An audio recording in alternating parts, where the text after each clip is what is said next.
Okay, so in this part of the tutorial, we are going to have a brief overview of the template that I'm going to be using throughout the series. It's a very basic design. You can see it in front of you at the moment. What we're going to be doing is in another part, in the next part of this tutorial, we're going to be cutting this up.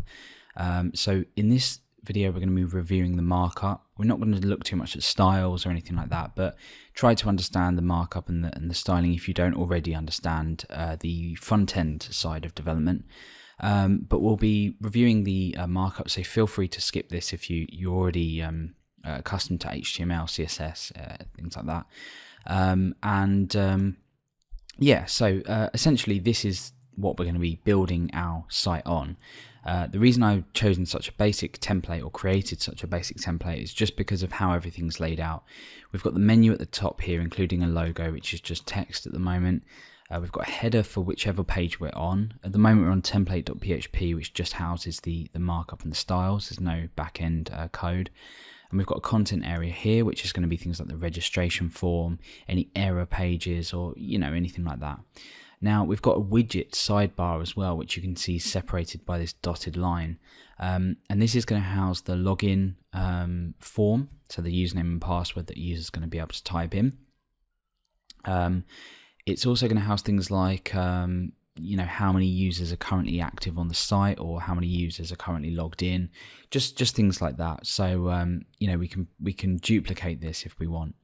So let's jump right over to the markup and have a look at everything in here. Okay, so I'm using HTML5 semantics, so I'm using an HTML5 doc type. Don't worry too much about this, it doesn't make a difference. I'm just using this for the semantic elements. It's just a lot easier to describe. I'm attaching or linking in a style sheet, which is screen.css, you can see here. It's not a long style sheet at all.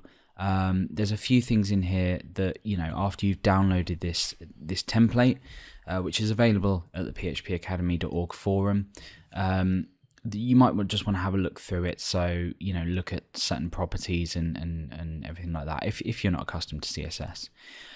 So yeah, we've got the sort of head area here that we've got all of, let me just line this up. We've got this head area, which is essentially all of things like the metadata, the style sheets, the title, and this is going to be included in its own file. So we're going to break this away and store this in its own file, and it will look something like this eventually. I've just pulled this up as an example of what we're going to be doing in the next part. So you can see here we're just including includes /head.php, which essentially just replaces all of this and puts it in. So then we've got our body, which comes all the way down to here. And inside of our body we've got a header, so this is this area that you can see up here, all of here, and in here we've got an h1 with a class of logo, and this is a specifically styled block of text. We've also got a nav, again another an HTML5 element, and we've got an unordered list with our menu items, and these are styled just to show in a row basically, so go and have a look at the styles with that as well. Now, one thing I haven't included on here is some kind of polyfill to allow Internet Explorer, I believe 7 and 8, to deal with the HTML5 semantics. So you'll need to go and perhaps develop this in another browser until you feel comfortable enough that you can go and do that research on your own. But either way, that's just a quick note. I've got a div here, which is a rather unsemantic element. It's essentially clearing the floats from here. This is somewhat considered to be a bad way to do things because it's adding extra markup. But if you see this, it's basically clearing the floated elements here, because we're floating each one of these left so they sit next to each other, and this basically clears it. So if you go over to the styles, you can see we've got a class of clear somewhere. Let's just find it. Oh, there it is at the bottom. So clear both. So it's clearing left and right floated elements, and that's the end of the header. We've then got a div with an ID of container, and we've got an aside, and then we've got our main content here. This, of course, could be wrapped in a div itself, a container itself, but I've just left it floating around. So aside is basically another HTML5 element. We've got a div within here with a class of widget. within this class we've got a header and then an inner area. So if I just go ahead and like copy and paste this down, and I go ahead and refresh, you can see that that basically just duplicates that you can see. So we're going to be using the top one here for the login form, this one for how many users are registered with the site, etc, etc.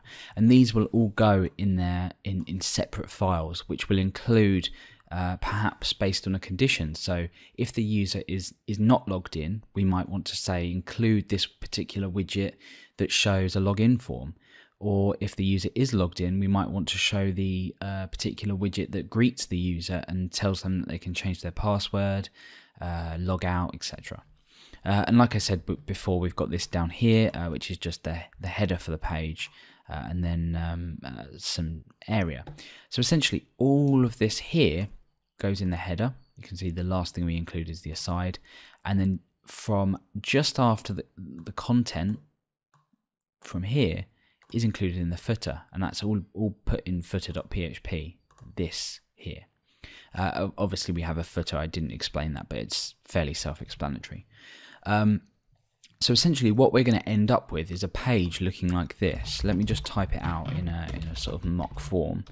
So we'll include, let's just say template / header.php. It might not be called that when we do it, but it does demonstrate what we're going to be doing. So what this is going to do is, let me just tidy this up a bit.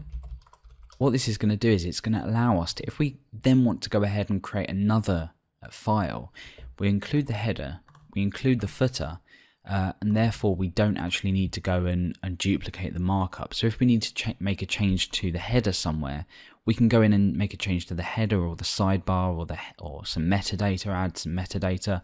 The same with the footer. So we're making it a lot more flexible by including our header and our footer as sort of templates rather than duplicating pages.